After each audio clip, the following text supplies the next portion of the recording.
नमस्कार विद्यार्थी मित्रांनो, मी डॉक्टर संदीप तुमचं सगळ्यांचं इंग्लिश गुरु फॉर ऑल या डिजिटल प्लॅटफॉर्मवरती स्वागत करतो. विद्यार्थी मित्रांनो, आपण तिथे एक कोर्स लॉन्च केलेला आहे आणि त्याचं नाव आहे एंटायर इंग्लिश ग्रामर. आणि आता आपण लेसन नंबर 23 डिस्कस करणार आहोत, ज्याचं टायटल आहे वर्ब्स. तर सुरुवात करूया आपण. वर्ब्स काय आहेत यालाच आपण मराठीमध्ये क्रियापद असं म्हणतो.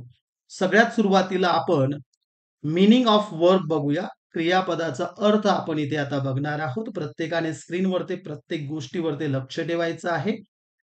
पहिला पॉइंट बघा काय दिलेला आहे. A verb is a word that expresses an action, a state of being or a condition. म्हणजे इथे क्रियापद हा एक शब्द आहे, आणि तो काय एक्सप्रेस करतो तर ऍक्शन, एखादी घटना ज्याला म्हणतो आपण, किंवा एखाद्या याची जी स्थिती आहे, स्टेट ऑफ बिईंग काय आहे किंवा कंडिशन काय आहे, परिस्थिती काय आहे, हे सांगण्याचं काम वर्ब करत असते. It tells what the subject of a sentence does. म्हणजेच सब्जेक्ट म्हणजे कर्ता जे आहे तो काय करतो, व्हॉट हॅपन्स काय घडलंय, and what the subject is, किंवा तो सब्जेक्ट किंवा कर्ता काय आहे हे सांगण्याचं काम वर्ब करत असतं. थर्ड पॉइंट बघा. Verbs are essential to form complete sentences and convey the tense and mood of an action or state. हे फार महत्वाचं आहे. Verbs हे अतिशय महत्वाचे आहे. इसेन्शियल म्हणजे काय, खूप महत्वाचे. तर कशासाठी?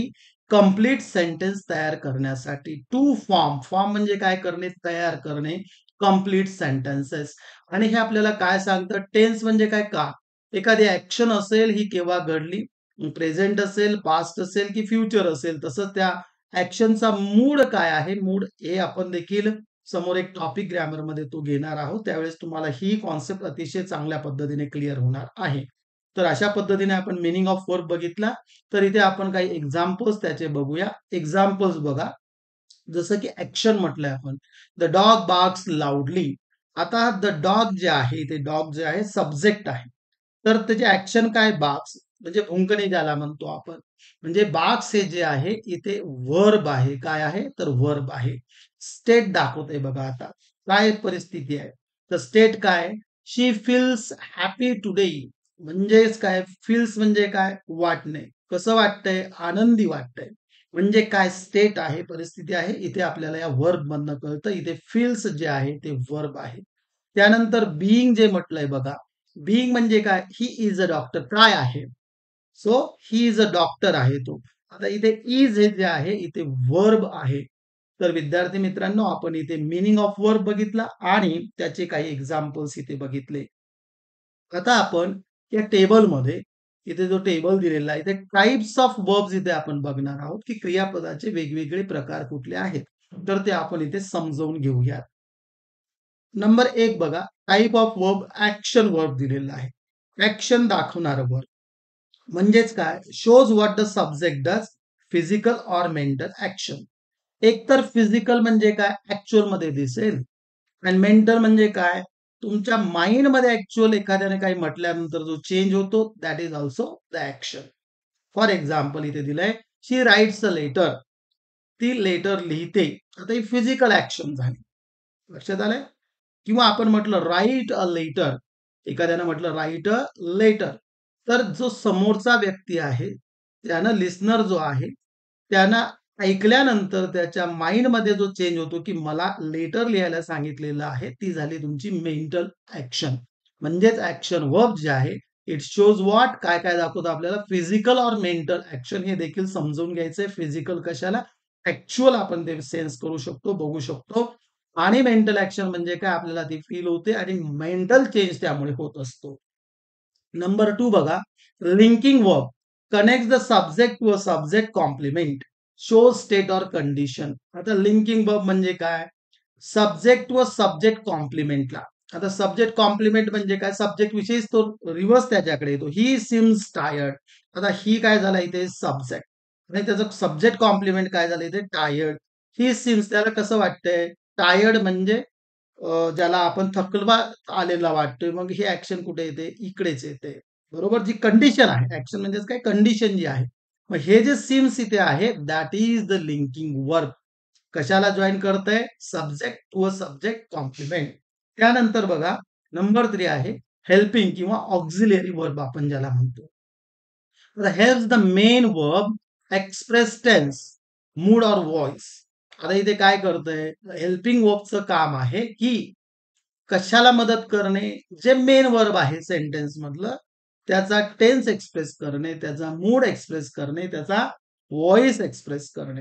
Example, they have gone home. आता या सेंटेन्स मध्ये हॅव झालं तुमचं हेल्पिंग वर्ब आणि गॉन झालं तुमचं मेन वर्ब. हॅव काय झालं? तुमचं हेल्पिंग वर्ब आहे आणि गॉन जे आहे हे मेन वर्ब आहे. कुठलं? Main verb. लक्षात घ्या. तर इथे हेल्पिंग वर्बचं काम आहे की याला मदत करणं. कशासाठी? तर त्या पर्टिक्युलर सेंटेन्सचा टेन्स, मूड किंवा व्हॉइस कुठला आहे. त्यानंतर नंबर 4 आहे ट्रान्झिटिव्ह वर्ब. आता ट्रान्झिटिव्ह वर्ब कशाला म्हणायचं? Requires a direct object to complete the meaning. आता आपल्याला जेव्हा टेन्सेस घेणार आहोत, सब्जेक्ट काय, ऑब्जेक्ट काय, त्यानंतर वर्ब काय, हेल्पिंग वर्ब काय, तेव्हा आपलं डिटेलमध्ये आणखीन आपण समजावून घेणार आहोत. आता इथे डायरेक्ट ऑब्जेक्ट काय, इनडायरेक्ट ऑब्जेक्ट काय हे देखील आपण बघणार आहोत. समोर यावरती सेपरेट मी सेशन्स दिलेले आहे. एक्झाम्पल बघा, शी बॉट अ कार. आता काय केलेलं आहे इथे लक्षात येतंय. अ कार हे जे आहे ना इथे हा डायरेक्ट ऑब्जेक्ट आहे. लक्षात घ्या. आणि काय केलंय ट्रान्झिटिव्ह का म्हटलं याला? ही जे इथे डायरेक्ट ऑब्जेक्ट दिलेला आहे. आणि एक लक्षात ठेवायचं ज्या सेंटेन्समध्ये ट्रान्झिटिव्ह वर्ब असतं आपण त्याचाच पॅसिव्ह व्हॉइस करू शकतो. हे फार महत्वाचं आहे. त्यामुळे बॉट इथे जे झालेलं आहे हे आहे ट्रान्झिटिव्ह वर्ब. ट्रान्झिटिव्ह वर्ब आणि इनट्रान्झिटिव्ह वर्ब वरती मी सेपरेट व्हिडिओ सेशन बनवलेलं आहे. आता इनट्रान्झिटिव्ह काय? Does not require a direct object. याला डायरेक्ट ऑब्जेक्टची गरज नसते. ऑब्जेक्ट ऑप्शनल असतो सेंटेन्स मध्ये, कंपल्सरी नाही. The baby cried. आता इथे काय झालंय? द बेबी क्राईड यामध्ये कुठलंही ऑब्जेक्ट तुम्हाला दिसणार नाही. त्यामुळे इथे लक्षात ठेवायचं क्राईड जे आहे this is the intransitive verb. आता नंबर 6 बघा, रेग्युलर वर्ब कशाला म्हणायचंय?